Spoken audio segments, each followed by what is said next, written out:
dan barang yang nampak baginya si murid daripada kegaiban-kegaiban bunuh, itu jangan merasa tenang, jangan merasa nyaman si murid kepadanya. Walai awil alih, dan baik takwil, baik berpegang di atasnya.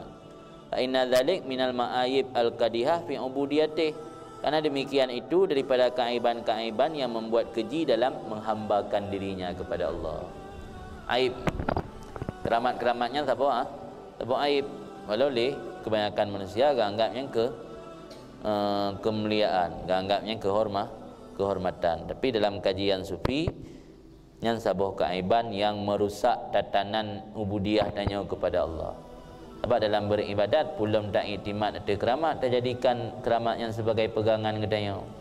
Bisa-bisa tanya ujung-ujung itu menjadi abdul karamah, kan li abdullah, dihambakan li karamat.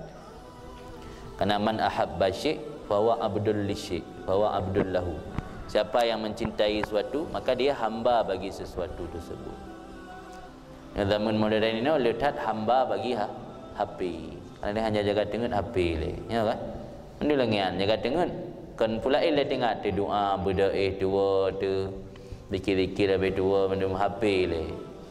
Ada bentuk tubuh kata lat, kan ya tunggu tu aju balah SMS analah lang HP le. Tengah balahnya kamu sambung-sambung lah. Man ahabba syai' fa huwa abdul lahu. Jadi dia orang yang cintai keramah, yang kan Abdullah, di Abdul Karamah. Sama dengan kanaganya kan Abdullah Abdul Karamah, cinta ke keramatnya merusak tatanan ibadat ganyan ke Allah.